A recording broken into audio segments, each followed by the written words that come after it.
diplôme quand la théologie moi font l'église et puis côté anaya côté ma soutien en hébreu c'est go zela non yo landa nga mukolo wana te ko yoka hébreu ko yoka grec. Prêcher ce n'est pas la théologie. Omoni et ana bato monsieur ko yo aya na théologie pour impressionner les gens. Azor gagnos omona bato bongo papa il dit des hébreux des grecs banine après les gens n'ont rien saisi, il n'a rien prêché au fond. Donc aye kaka ko démontrer ba connaissance na ye science na lo baka connaissance na lo baka science ko za na multitude des alicines ya vérité ye ko za na bato bele yonde muto za na monopole la vérité to boza bato solo non quand muto apesi di mene nzama ko pambola misala maboko na ye misala maboko na ye ma okota lola te so yamba yesu te ko za la pasteur ko za la prédicateur elingi ko lo bateke ko za parfait ou tu fais tout.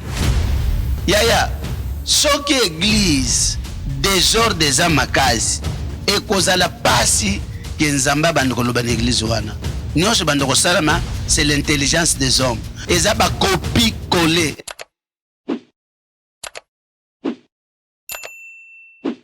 Bonjour et bonsoir. Vous êtes là, le bienvenu dans votre émission que vous aimez bien dans la sainteté. Oui. Bien sûr, avec moi, votre humble bien-aimé que vous aimez tellement, le frère Seven Wisdom. Boutounangani, Nazane Sengolelo, parce que Toyambi, un homme de Dieu tellement mystique. Pour comprendre, et nous profitons à saluer aussi tous les hommes de Dieu qui sont là présents à nous regarder. Topé Sibinombote, surtout Batamite Amabe Bolingaratba avancé. Topé Sibinombote. Alors, pas trop de commentaires, nous allons passer directement à notre invité qui est notre papa. L'homme de Dieu, bonjour ou bonsoir. Bonjour, bonjour, bonsoir. Bon abatonio soba Olanda biso. Que Dieu vous bénisse. Bon Yesu. Yesu azana bomoyi. Oui, l'église aussi ça va. L'église est très bien. Nzambazo sunganangolo nae. Ça va. Alors, pour la première fois, Bato Bazotala, papa, ou peut-être Bayebi Pekombote, ou Mbalibousu Bazomuna papa, est-ce qu'il y a un moyen où se présenter juste là, une minute, Karabatouba Mbalibousu Bazomuna? Oui, je réponds au nom de révérend Paulo Kazinga, Kavuba Kazinga, Oyeyebani Mingi Bisonangolo Benga Mingi ambassadeur. Paulo Kavuba Kazinga, nazali fils de prophète ya révérend Dayo Samuel, nazali représentant ya film, église film en Angola, ngai nazo représenter ministère film, ya révérend Dayo mon père que je salue à Kinshasa, pe bande konyo so ba Holanda biso, voilà nazali docteur en théologie. Naza écrivain, Naza conférencier international, Naza professeur, peu directeur de l'école biblique, peu école du ministère. Voilà. Wow! Kitoko Makasi. Alors, papa Langai, firme, l'accent, donc le firme. Film, les mission internationale de la foi. Mission. Donc, en anglais, tu as en fait international mission. Les allées foi mission internationale de la foi. En Angola, nous avons MIFA, donc en Angola. Voilà. Et ça, combo, il y a ministère. Donc, il y a code de T. Combo ministère d'abréviation, donc mission internationale de la foi en Angola. Ok, voilà. Ambassadeur, pourquoi? Pourquoi pas pasteur, révérend, ambassadeur? Oui, ambassadeur des titres, des ministères. Dans 2 Corinthiens chapitre 5, Bible dit que nous faisons les fonctions d'ambassadeur pour Christ. Okay. C'est-à-dire, bisonions, oyo, bananzambe, église des ambassades, nous tous nous faisons fonction d'ambassadeur. On a premier sens biblique. Ambassadeur, et un ministère, et une fonction, tous ça là, parce que tu as pour réconcilier les hommes avec Dieu. naza ambassadeur parce que je représente notre église. Donc nazali envoyé il y a église FIM en Angola. C'est-à-dire naza ambassadeur il y a Papa Dayo. Lokola to ambassadeur tozana bango partout, ambassadeur ya Angola, bazana Congo, bazana Paris, bazana, c'est-à-dire un ambassadeur aza mutu azo représenter président ya pays na ye na mboka mususu. Donc je représente Dieu sur la terre. Nazo représenter le révérend Dayo en Angola, nazana 3 brassards ambassadeurs. Wow. Nazalim ambassadeur et pacificateur de l'église du réveil de l'Angola. Eza fonction ya sikaoyo. Banomaki ngai yango, donc nazali ambassadeur et pacificateur de l'église Corps de Christ dans un niveau national et international de l'Angola. Wow. Voilà. Tellement grand. Alors, papa, tu lingi un peu tu parcours mukia papa avant to kota na thème na biso to lobela lelo. Na lingi mukia to kota juste na parcours à papa. Avant Jésus mukia ni sala kiko yamba Yesu ti to koma na place yo ambassadeur ou ya révérend et puis to kota na thème na biso. Donc nga na yambi Yesu d'abord naza mwana na koli na protestant. Naza mwana ba protestant depuis mon enfance. Bon, ndenge bana nyonso kolanda ba parents, mais nanu penya na yambaga Yesu te. Na protestant, j'ai chanté na format choral ya biso moko bana miki à l'époque j'étais ba 9 ans 10 ans na choral nanga koto banda ko yemba. Alors na yambi Yesu lokola mokonzi pe mobiki ici. Je travaillais dans une entreprise à l'époque, bateau bayebi na RDC, mais na maison Gigal. Nazako sala na boîte de nuit. To bando benga discothèque. Wow. À l'époque, nazaki parmi barman. Barman, oui. Oui, j'ai joué sur la musique. Il y a Robert tant ba client bazo mais la bazo bien. Ngana yamba Yesu te que nazaka malade non. Nazaka pété que bien chômeur. Je travaillais naki trop jeune famille etinda ngana ketanga na kisasa. Nazako sala mécanique générale. Alors nakati na boîte wana to banda ko travailler na boîte de nuit. Jusqu'à côté andako na bise j'avais une petite fille azaki na ba 12 ans à l'époque ngana azaki ba 17 à 18 ans. Okay.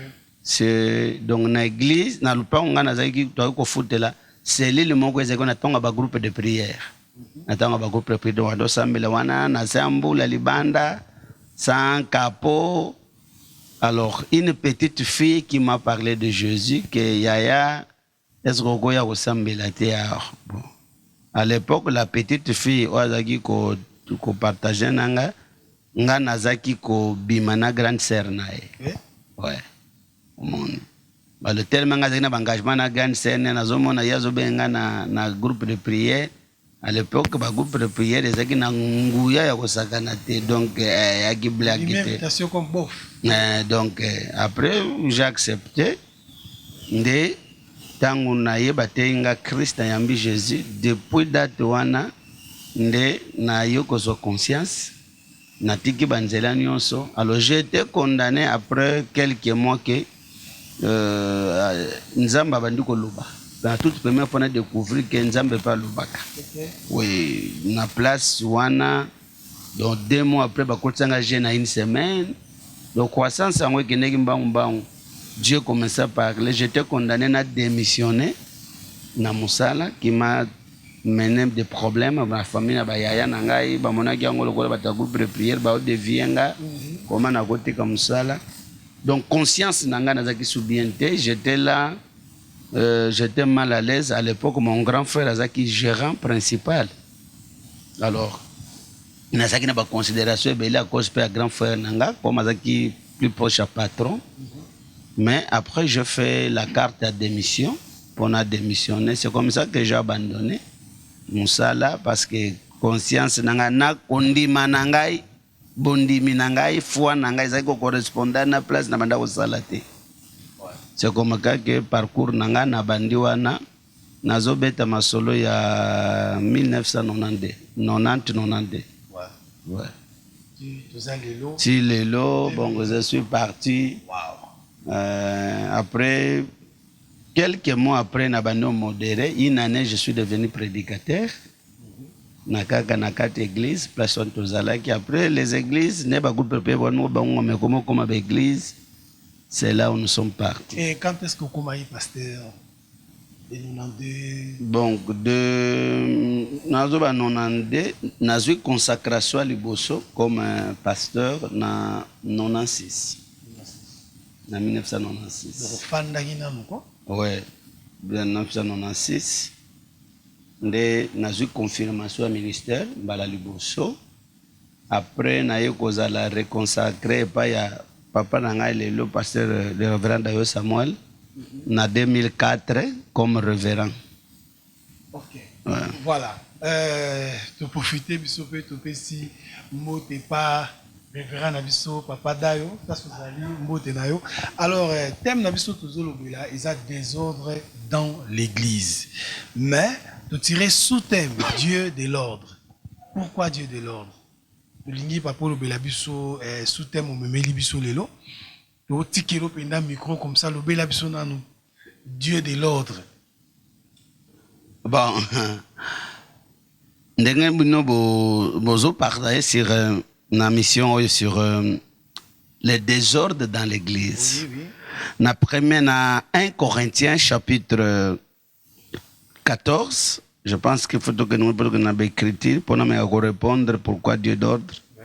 Na 1 Corinthiens chapitre 14, verset 33, Bible dit car Dieu n'est pas un Dieu de désordre, mais de paix. Donc de paix d'ordre, mais de paix comme dans toutes les églises des saints. Dieu n'est pas un Dieu de désordre. C'est-à-dire de pas un Nzambia à ta désordre moqué exact. Le Dieu de la Bible, il faut que le Dieu de la Bible, le Dieu créateur, le Dieu tout-puissant est un Dieu d'ordre. Il y a ordre. Donc là où il y a la présence de Dieu, il y a l'ordre. Là où Dieu est présent, tu as ordre. Parce que l'ordre est la nature yanzambe.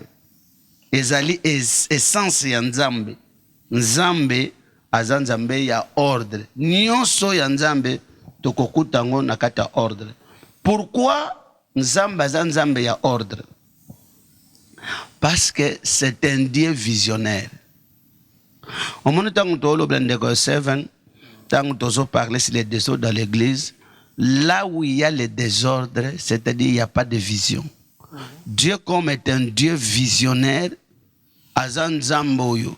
Ana vision yango moni ordre eza epa ya nzambe. Proverbe poto sunga bandeko ba olanda biso, je voudrais nakangisa ba écriture pour bénir les gens. Na livre à Proverbe chapitre 29 verset 18, eza verset où le thème akamingi c'est la vision. Bible lobi Proverbe 29 verset 18. Bible lobi quand il n'y a pas de révélation, ba version lobi quand il n'y a pas de vision.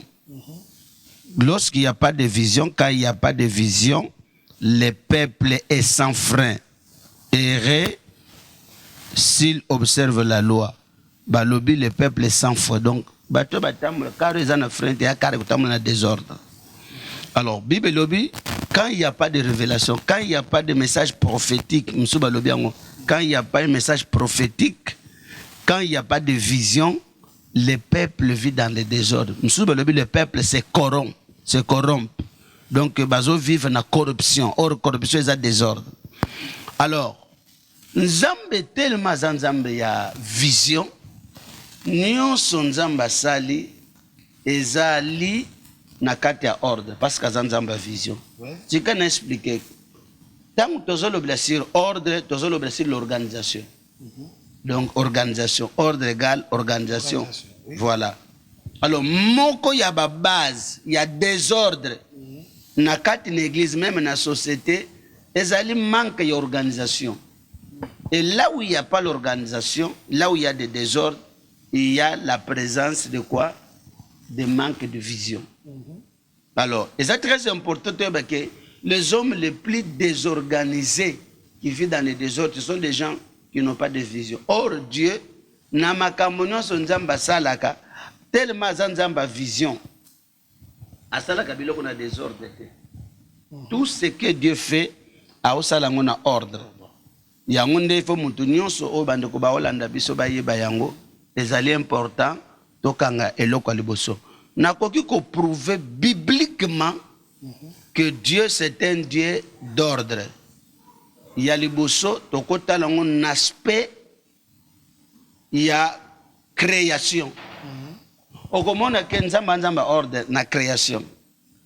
Tant nzamba créé Genèse 1 à Genèse 2 a chaque likambo na ordre.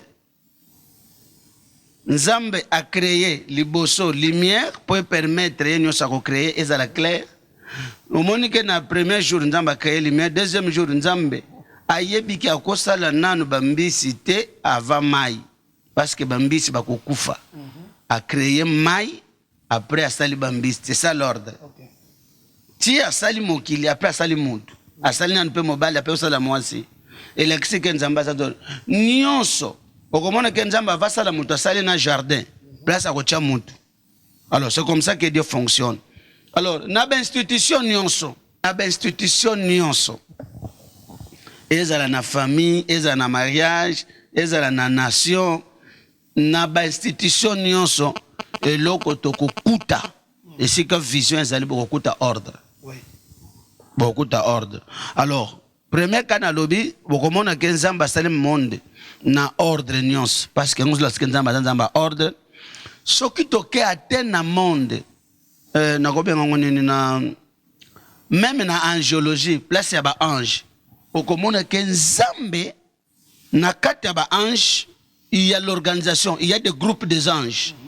Et quand on ngoni hiérarchie ezali na ba ange to monike barka ange bazali ba chérubin baza. Donc il y a groupe des anges, catégorie des anges. Dieu tout a organisé, même na kati ya ba ange. Tokoki kokende yango plus loin na Romains 12 na 1 Corinthiens 12. Okomona ke église eza comparé na corps humain. Or corps humain eza organisé. C'est Dieu qui a fait l'homme. Okomona ke loboko ya na place musapia na place nango miso na place nango ndeko Sevan okomona makolo na place nango. C'est-à-dire ce qui montre que l'église na l'église invisible na l'église locale non te. Na l'église invisible, l'église corps de Christ. C'est-à-dire okomona ke na kata corps chaque membre joue sa fonction. Chaque loko, chaque élément dans nzoto azana musala sa mutema asala ka musala loboko te. C'est ce qui montre que l'église, corps de Christ, est allée organisée, qui montre que Dieu est un Dieu d'ordre. Bible est que Dieu n'est pas Dieu de désordre. Même sa façon de travailler. Tozomona que Bible est divisée d'engue wanape. Tozali. Dans l'Ancien Testament, comme Dieu le Père qui se manifestait, les 4 évangiles, c'est Dieu le Fils qui est Jésus. Les actes des apôtres jusqu'aujourd'hui, c'est le Saint-Esprit. Omoni l'ordre. Muntu awele lakate, muntu abundagana moningate, guerre ezate. C'est ça Dieu d'ordre. Ndenge Paul a lobby na Ephésiens 6 que tokoki kobosana te, que notre combat, nous ne combattons pas avec les hommes, mais nous sommes en guerre entre le royaume de ténèbres et le royaume de lumière. Alors, donc base numéro 1, il y a des ordres dans l'église, les alliés bitumba ya molimo, infiltration ya baja ténèbres na quatre églises. Voilà. Alors conséquence ni eza na peuple ou église ou eza na désordre. Conséquence ni eza. Tu te parles conséquence des désordre. Séquence numéro 1. Pour Nangai, lorsqu'il y a des désordres, il y aura l'absence de la présence de Dieu. Dieu se retire. Dieu retire sa présence là où il y a le désordre. Donc, en d'autres termes, la présence des désordres, c'est le diable. Et la présence de l'ordre, c'est Dieu. Donc, ce qui au monde, désordre est côté, là où il y a le désordre, même dans la vie d'un individu, si tu es un homme de désordre, un frère de désordre, une église de désordre, Dieu ne vous fera pas compagnie. Ce que tu n'as pas c'est van ndengeni ni papa. Omoni nazana ba quelques exemples bibliques. Samson a bandit désordre. A bandit désordre. Juge chapitre 16 verset 20. Balobi Dieu s'est retiré. Il est en Guatelemi. A kanisa kike a venger comme d'autres fois. Ndenga salaka déjà. Yo zali prédicateur, ozana mission, mais le désordre de Samson. Abandi ko bale simbita koti libala wabimi akoti awakei désordre wana. Batebebe bakao basimba ka alliance, problème de alliance, basimba alliance te. Mais le désordre de Samson c'est indiqué basimba tin alliance. Yaya, soki église désordre des amakazi et cause la pasi que nzamba bandoko loba na église wana. Nyonso bandoko salama c'est l'intelligence des hommes. Nyonso bandoko salama ezaba copie coller. Et tu vas copie coller. Donc muta copier na ye a coller parce que désordre des ali. Ozomona. Ndenge moko bandeko bazolanda ngai. Frères sœurs, batu nyonso ba otambola na désordre. Batambola kasuna nzambe te. Soit batambola na Satan. Nzambe aza susu te. Parce que Dieu n'est pas Dieu de désordre. La troisième conséquence est plus grave. Lorsqu'il y a des désordres, il y a la présence de la mort. Le désordre amène la mort prématurée ou précoce. Et cause là, la première, la mort spirituelle, même la mort physique. Fils d'Élie, koufa prématurément. Parce que na désordre, Dieu les a tués. So père, aujourd'hui ma vie soto na soto lingi même biso na temps présent. Aujourd'hui ma vie soto ba Samson ba papa. Yozo mona tel il y a des pasteurs au ba koufi prématurément et il y a des chrétiens ba koufa prématurément. Ba msous azui malade, ba msous tellement désordre qui sa vie est bloquée. Ba conséquence est belé. Et on a battu que rien ne marche dans sa vie parce qu'il y a un désordre. Amuta désordre. Les églises, c'est que désordre des allées. Pas là, vous bien sûr. Oui, bien désordre parce que la vie a toujours marché. Mais comment se fait que pasteur, oui, que désordre des allées côté pour la conduite, mon voisin en haut, mettant moyen à dîme, ou recevoir dîme, malgré tout, oui, que les allées désordre quand ils vivent au marché dans le mais pourquoi recevoir alors les dîmes? Papa, wana yokoti nga makamususu. Non, to koti ka ya o lobi. Recevoir des dîmes. De monter des ordres. Au moins pendant que non, azana ordre te c'est que wana yo sangisi des choses. Ala sans frein. Vous sangisi des choses. Loi ya prospérité. Loi ya prospérité za iloko mususu. Ano ye ki pana ite. Non, nazoya na loi ya prospérité. Muntu nyonso même badimi papa po biso ka na Afrika beto limité na ba pays lokola biso. Oyebi ke na États-Unis même l'État fout à dîme. Il y a des entreprises qui payent leurs dîmes, mais il y a qu'église était à cause de la prospérité. Parce que Dieu bénit les tabernes. Nzamba alliance. Il faut que se parle makambo. Quand mon tapé se dit mais nzamba repombe le misala maboko nae. Misala maboko nae. Mais au côté lola te soit yamba yesu te. So qui azan. On m'a dit des autres des ans à bas niveau. Muta cause la mututo église. Des autres de cause à la pasame na kata famille, na kata foyer bien. Des autres de cause à la montu na domaine à marche spirituel. Amda des autres. Mais on a battu monsieur côté ba faire ça en ordre. Mais na côté sentimental, ça na ordre té. Mais na côté ba faire et on a battu au monde qui a respecté ko foutre ba dim, après ça ka offrande, a pambola ba sala nzam. Dieu bénit ce travail na domaine alliance wala. Mon nzamba désordre té. Et pas nzamba c'était va yo za na basi 50.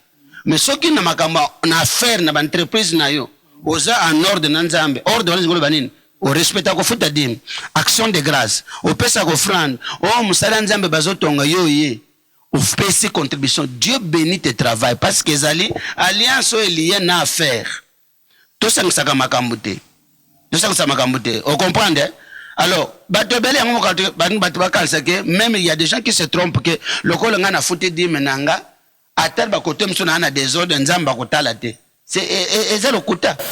Non papa zela to lobela muki bon ils ont autant raté mais to lobela ramki to participer à une conférence autour les cas d'ici là Talamingi Awate, où ils ont qui conférence, il y a homme de Dieu, tout le monde qui peut intervention à papier, ils ont sa conférence. Mais qu'est-ce que nous on a constaté? Pour les qui va pasteur plus, les qui intéressés plus pour nos pasteurs. Mais tout le monde qui va ça qui peut appeler des fonds. Tout le monde va ça qui a fait le fond. Heureusement, tout le monde qui papa a soutenu qui met toujours le blague en général. Donc tout le monde qui appelle des fonds, tant que vous avez mais ils ont qui danger pour les hommes de Dieu va tellement. Ils ont qui danger pour les hommes de Dieu va tellement bas soutenir. Parce qu'au côté on a comme tu as mis les professeurs, puis d'ailleurs puis ça veut dire que Isaka dû à quoi elle n'est pas tout balobaka.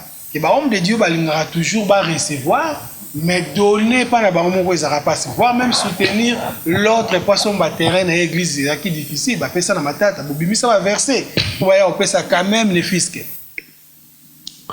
Que les hommes de Dieu il ne faut pas commettre les choses que généraliser. Parce que nga nazo sala na nombre de liste abatuanate nga particulièrement na liste abatuanate ma vie est la vie à semence. Je suis un semeur. Alors constat wana batu ba sala ça dépend na lobaka mingi il y a révélation personnelle ya mutu azana ngo sur la prospérité. Batu lokola biso eza na mutu moko te pe naza révolutionné que nakoki jamais kokufa pauvre.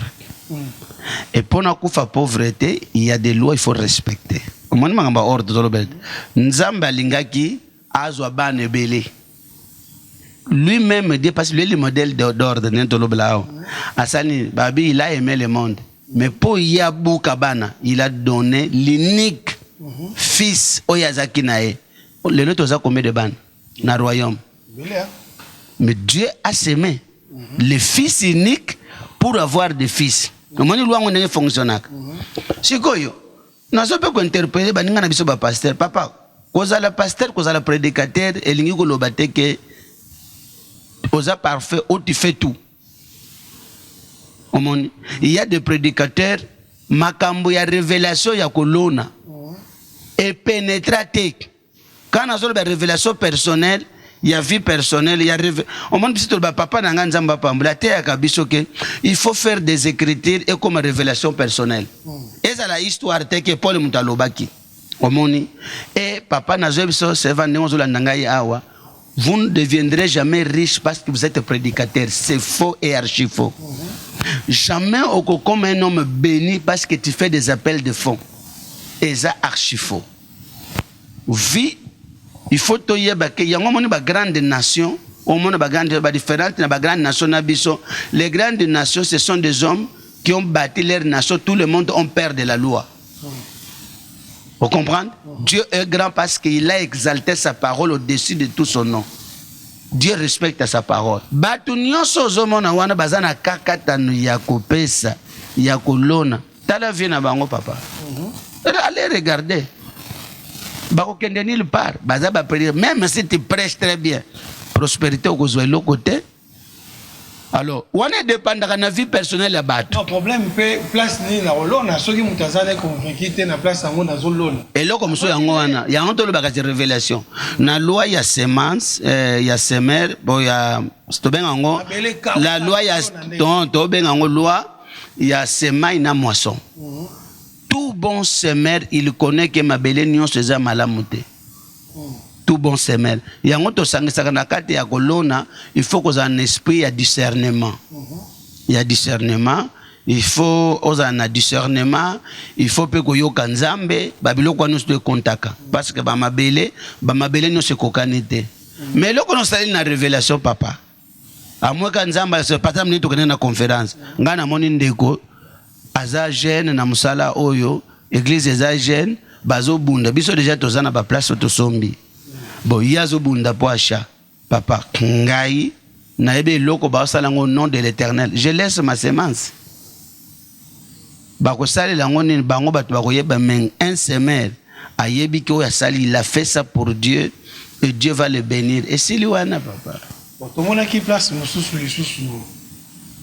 N'habite comme tu as mis le lot professeur en tout cas. Nous avons vraiment des questions, tout le monde aux éclaircissements. Mais est-ce qu'il y a aussi une partie tout le monde aura oaza spécialiste quand la délivrance, oaza spécialiste en enseignement, yé penda pasteur tel en tout cas yé côté penda ya power donc ya saranarate. Bon, monsieur soupe sur quoi oaza spécialiste quand pour offrande donc ya ça la appel de fonds. Est-ce que on a ça mon rabais des autres dit? Bon. Au spécialiste ya kozwa offrande ezalakate. Non, tout le monde a un, tout le monde a un. Non, nazo ka kana expliquer. Spécialiste ya kozwa offrande azate.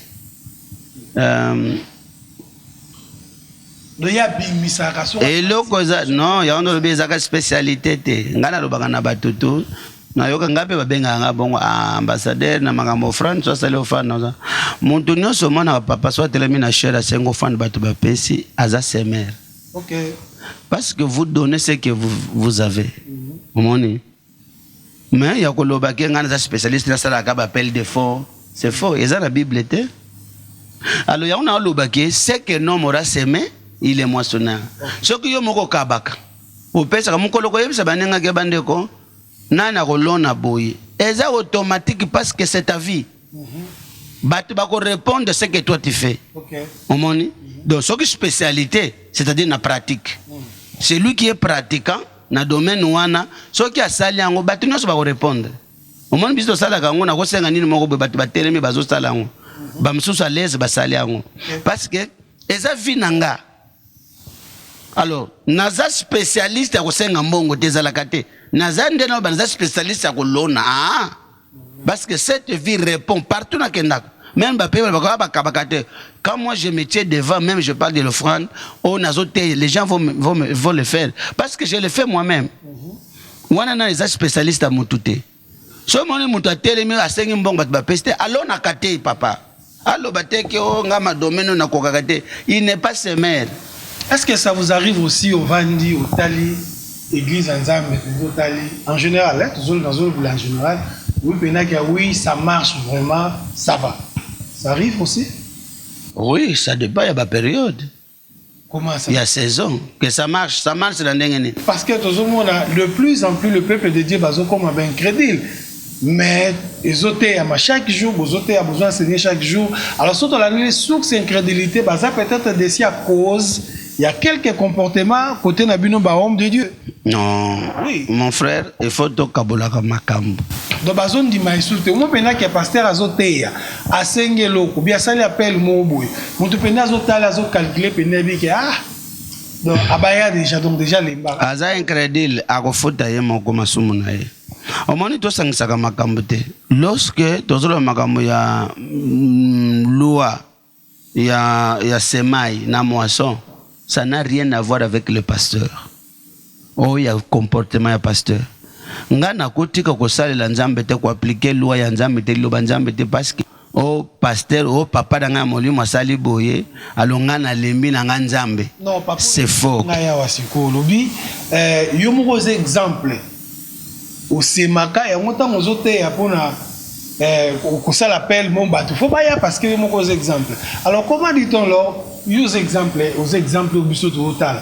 Mais autant molima be yango pas toujours incrédule parce que non yango nazo répondre makambo ya etamboli ya batei ya biso batei na loba etamboli na biso eza moko ba cause ya bato muso baza incrédule ba comme incrédule to bato muso mais nazo loba na bon papa nanu to moni makambo te ba scandale zoya et ko sala malisusu parce que ça ba prophétie biblique que dans les derniers jours, il y aura des temps difficiles. Mais les caractéristiques, il y a battu, il y a temps de la fin. Comment ils deviendront? Mais ça raison que nous. Nazoya. Non, tu as nassé ça. Nazoya pour répondre aux questions. Tellement il y aura des temps difficiles. Bapesi biso basine comment battu bakokoma. Et parmi bakadwa battu bakoma méchant, battu bakoma égoïste. Et là on a répondre yo frère papa Steve. Ngai naza d'accord te parce que batu moko boye ba otambola mabe yo comme incrédule otiki ko sala le banzambe yeso alobi je vais te répondre dans les écritures hein zela Matthieu 23 okay.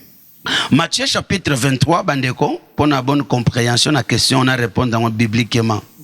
Alors Jésus verset 1 alors Jésus parla à la foule et à ses disciples dit, les scribes et les pharisiens sont assis dans la chair de Moïse. Yoka verset 3.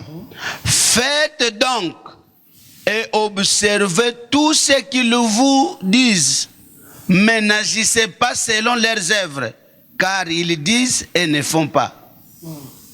Oyoki? Faites donc et observez tout ce qu'ils vous disent, mais n'agissez pas selon leurs œuvres, car ils disent et ne font pas. Bible est complet. Même quelqu'un qui vit dans adultère, ce qui est prostitution est ma bé, c'est biblique. Yoko lobate que yé moko kutu, afuta adim tate biso badim, c'est-à-dire au briser, au négliger les enseignements. Ce que Jésus nous a bengi biso attention, abi bo sala oyo bazoteya, c'est-à-dire beaucoup longola liloba nzambe te, okoko boy liloba nzambe te parce que seven azotambole bien te. Yo pokwe na mbeba. Ozomona? Yo pokwe na mbeba Yesu alobi oyo bango bataka les principes papa etikali ba principes. Même c'est outi na mnoko Satan.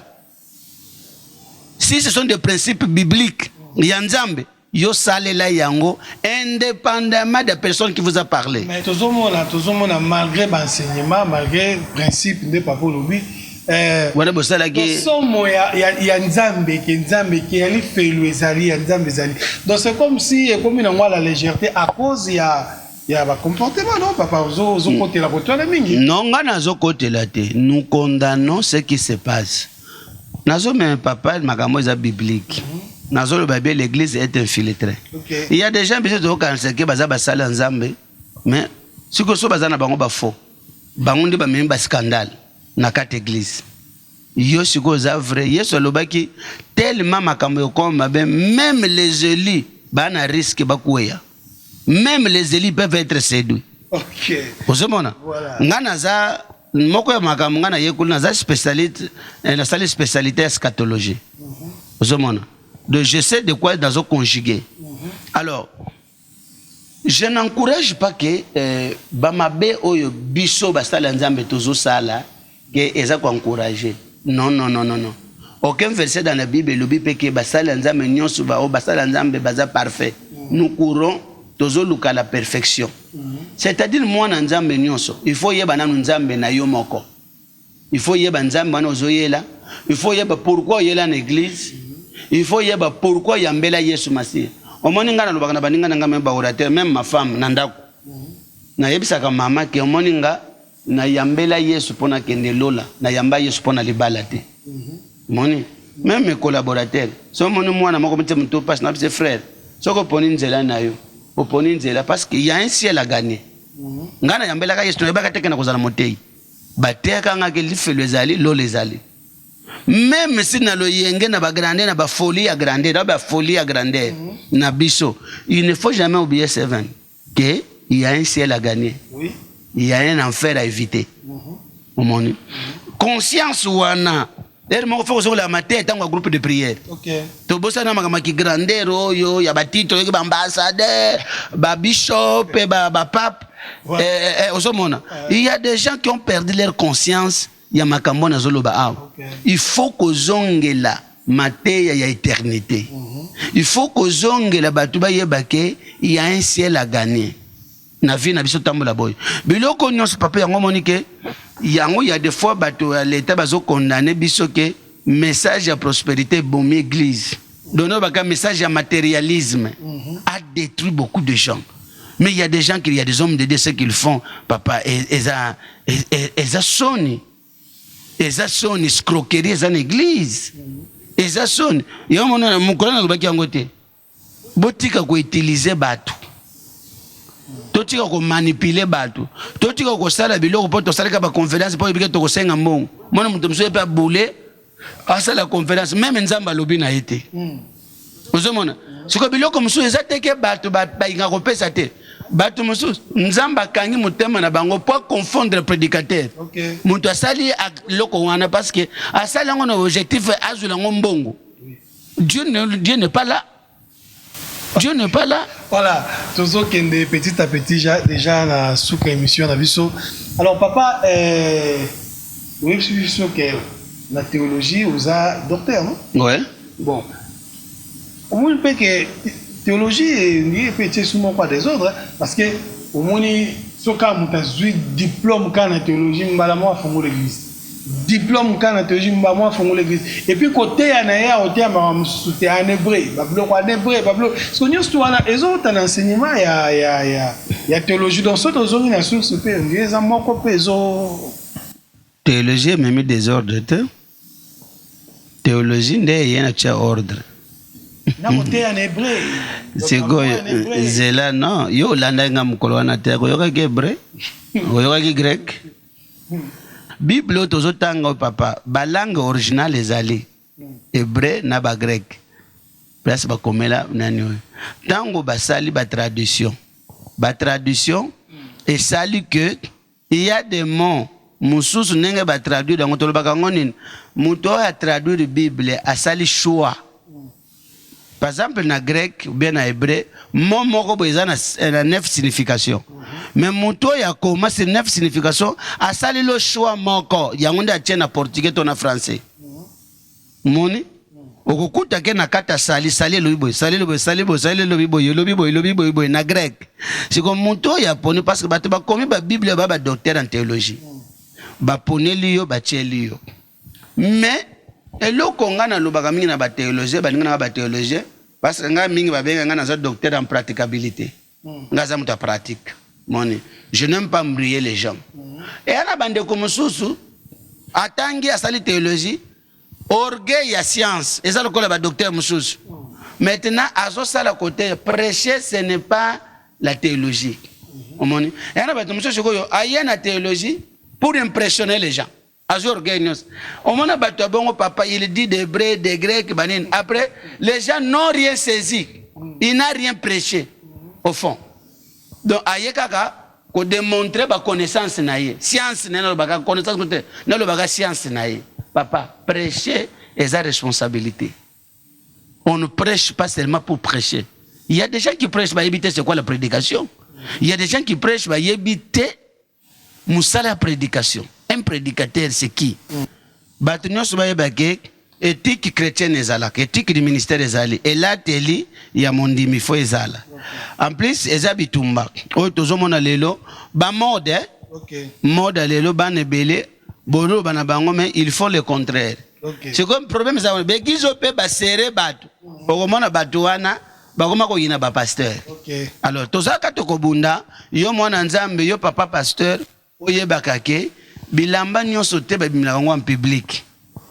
Ozomona bateni ya public ezali, bateni ya privé ezali. Nyonso te babimila kango bandeko bolanda biso to bongisa côté wana bino ba sœur en Christ, ba frère en Christ, ba papa pasteur.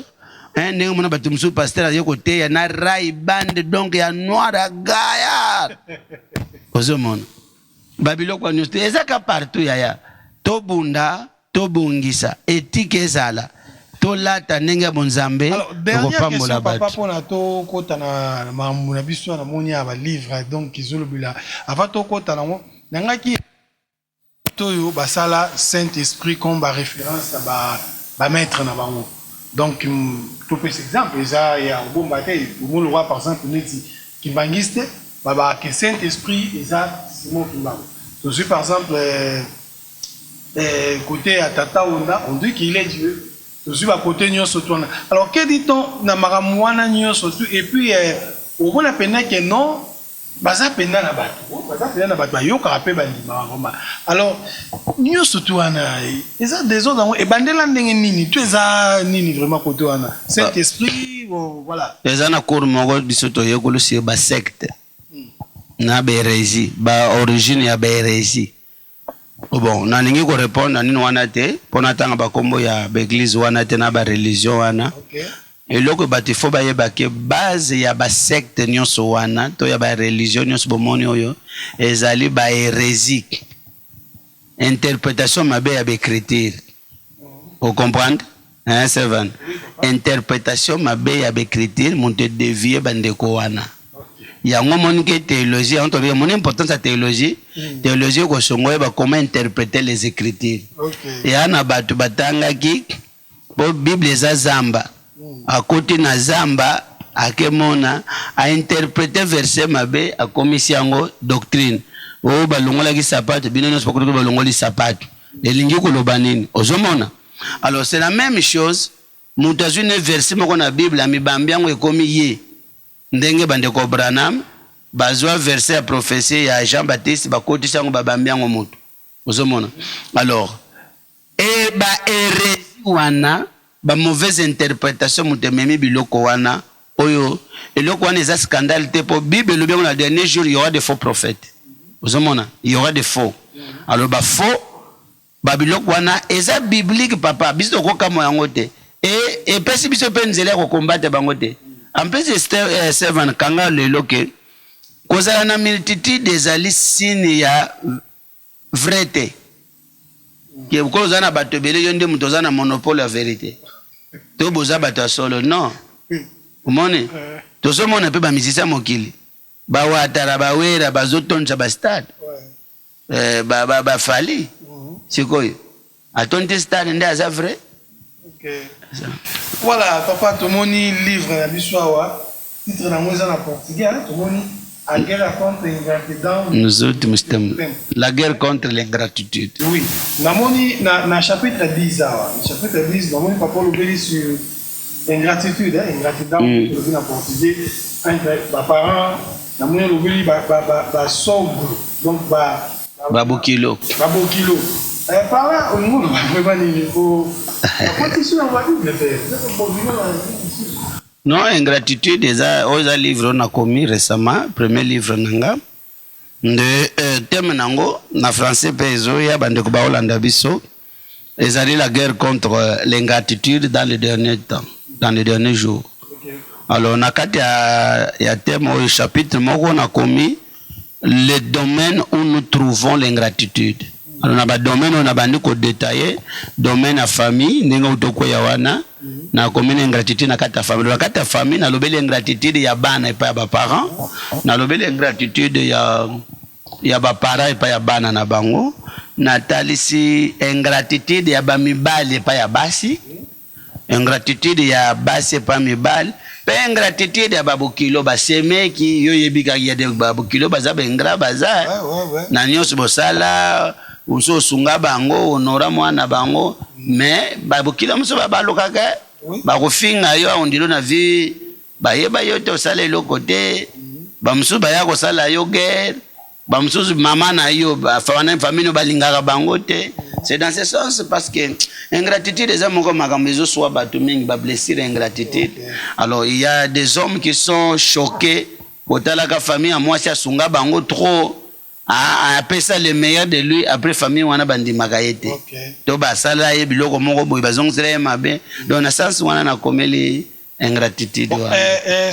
Est-ce que oza papa oza victime ya moko nango s'inspirer ebele voilà naza victime ya ingratitude ya ndenge bele pe s'inspirer nga na koyoka ka batu parce que nazo kene presque ba 30 ans ministère ya ko dirija ka musala o ya koyoka ka batu ba dirigeant batu politique batu ba entreprise bino ba journaliste okuta mutu mususu la kisa musala makambo sala yo nengo to ebisanga okene ko filmer quelque part mais ba yibi yo batterie na yo osomon donc ingratitude biso nyonso na obala nanga ndako donc bato nyonso ya 0 ti 50 bazana kati.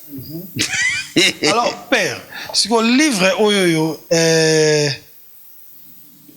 ezaka pona na ba homme de Dieu bien na pona ka biso ba peuple ezali pona peuple pona société parce que na kati ya livre na commis l'ingratitude pona bino vraiment wazwa connaissance avuninga tanga non yango to sala ka c'est facile. Notre travail c'est ça.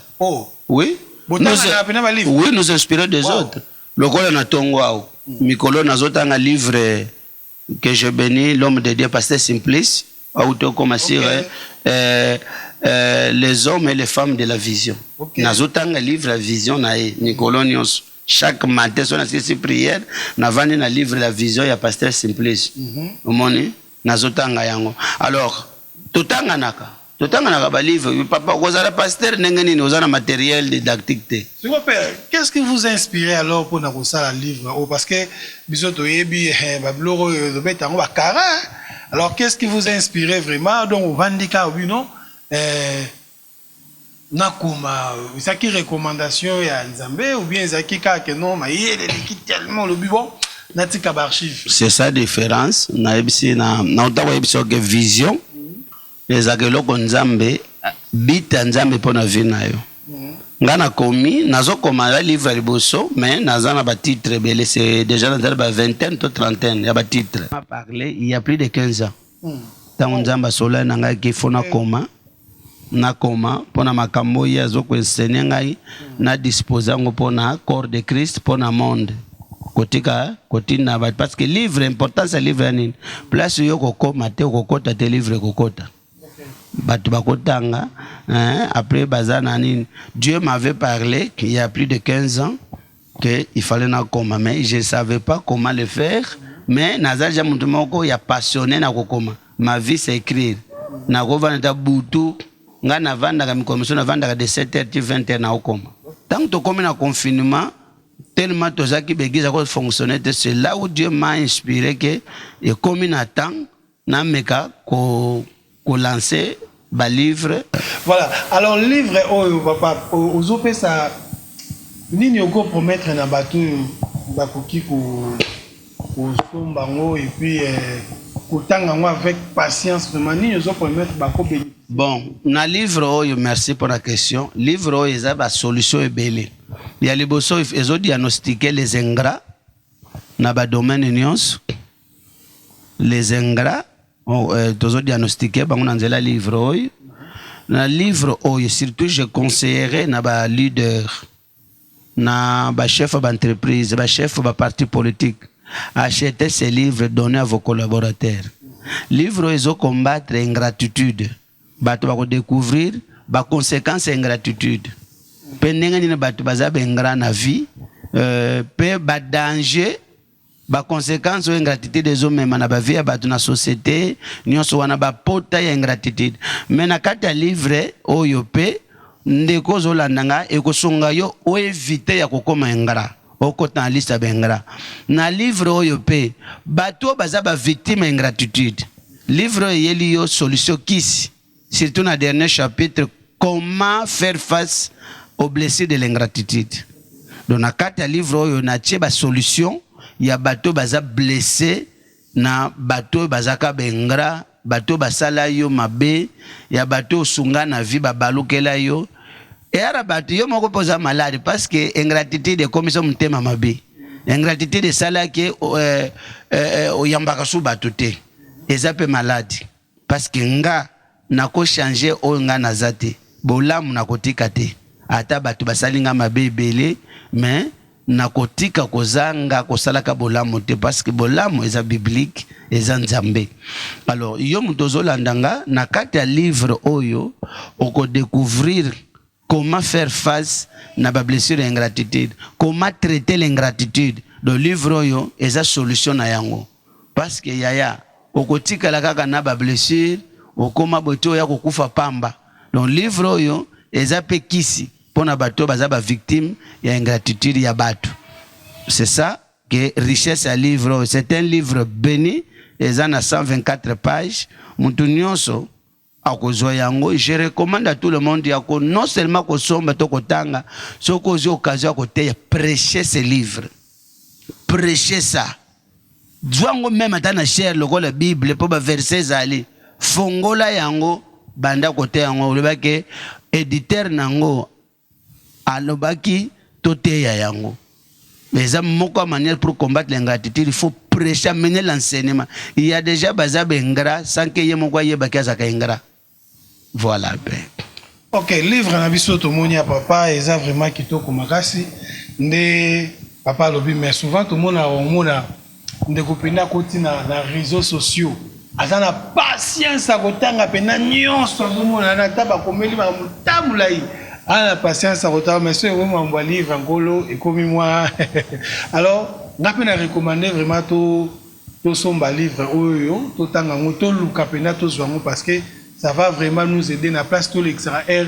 Il y a parce que n'a pas homme de Dieu moi il y a ça nga que non on a pena na zara na patience na compte na internet na bandi ko ça la recherche et ba monde ba magie wana pour na yeba pe et ba point na bango ba point faible bango parce que na connaissance à combattre bango na place sur l'extraire ya luka mambo na connaissance bien né yango donc on a recommandé vino vraiment ba vérité papa. Alors père, comment est-ce que batu bakoki ko zwa livre oyo bako contacter ndenge nini contact livre bakozwango pour le moment dans to tablier besikate to zote en église na église Mifa au film Angola awana samba ba contact yango eza facile pour balingo bo contacter biso zali na 923 35 35 31 wana numéro nanga 923 35 35 31 ya mon vicel eza 917 69 53 73 soko bengi ambassadeur Paulo Kazinga bokozwa biso tokopesa bino orientation to nanzela ya WhatsApp ba numero wana za na WhatsApp nyonso be bale WhatsApp nango ezali ba email na biso pe ezali donc yango ezoleka au bas de l'écran bokozwa yango bo contacter biso bokozwa livre kala mingi pe te tokotia ngo pe na ndenge bible livre électronique pona bato peut-être baza musika wakoti na mbongo na ye après totindele livre ye moko kuna a imprimer yango. Voilà, c'est l'organisation qui nous a balingara. Moi yango vraiment voilà to komi na suka émission na biso to si émission na biso avant aussi ça na ki papa au salle un peu clôture et à mot de la fin et puis conseil nini ki kopesa na biso peuple tout comme basala nzambe sur nyonso to lobiawa et puis ko sala prière juste là na mutu ayoki makambo papa lobia sepela ya mba Yesu donc ko sala moi prière moko ya suka avant to si c'est nzamba pambola bato nyonso balandi biso bamo ya suka na koloba bien aimé bandeko bolandi biso basala nzambe bana nzambe totia ordre na musala nzambe. Dieu c'est un Dieu d'ordre. Ordre me magama pambole belé on a koyo kolobela ote ba bénéfice à ordre. Esika ordre ezali nzamba za esika ordre ezali ba miracle ko sala ma Yesu po sala miracle ya ko multiplier ma paye bisaki bango ba vandi sabatu. Eza ordre. Soko tie ordre batu ba vandi Dieu béni. Multiplication salami. Maintenant linga ko sambela pona mutola ndanga yo mutoza malade, mutoza na lingo yamba Yesu masi ya ndeko lola ezali li fait le ezali. Il faut éviter l'enfer. On évite l'enfer lorsque vous êtes encore vivant. Après la mort, il n'y a pas de solution. C'est pourquoi Luka église eza pembeni obateaka iloba nzambe bateaka Yesu masi lokola mokonzi pe mobikisi kota kuna nzambe akopambola yo. Na lingina sambela por bandeko boza malade, oza na vision moko boye bitumba ezali omona ndenge akokokisa ngo te na lingo tia maboko na écran na téléphone na yo ndenge ozolanda ngai na kombo na Yesu Masiya na sambeli pona bandeko nyonso yo mutozo yoka ngai na telemesi nzambe batata nzambe alliance nzambe ya révérend Dayo Samuel na déclaré mutu nyonso aza malade azala guéri au nom de Jésus. Benemi na yo bazala confondi na kombo na Yesu Masiya. Je prophétise et je déclare le succès, la grandeur, ba ouverture de portes na makamno so bazali ko sala au nom de Jésus. Ndeko nyonso na yamba Yesu te ko sala prière ngona ngai kolo Yesu na ye pai na yo ki liloba na yo lelo pe na ndimi na yambi yo lokola mokonzi pe mobikisi ya bomoi na ngai limbisa masumu na ngai kobanda lelo tambosa bomoi na ngai yo Satan na boyi yo na misala na yo na kombo na Yesu. Amen. Amen. Que Dieu vous bénisse. Voilà, nous arrivons à la fin de notre émission. Émission na biso esili toza pena nesengo parce que toza comblé tellement comblé. Alors ceux qui vous sepeli na papa na ambassadeur ou sepeli zonga lisusu, nous attendons vraiment votre commentaire. Ou soit ceux qui peut osano au sepeli te place mo moni que papa le bibi ente Olingio ya bande la place wana ezape mabete, contactez-nous, nous sommes là pour vous et topé simbo tenaba homme de Dieu nous sommes particulièrement la prophétesse de Dieu la bouche autorisée Maman Angela ainsi que Bananzambe surtout Tokutani à la prochaine fois. Ciao ciao.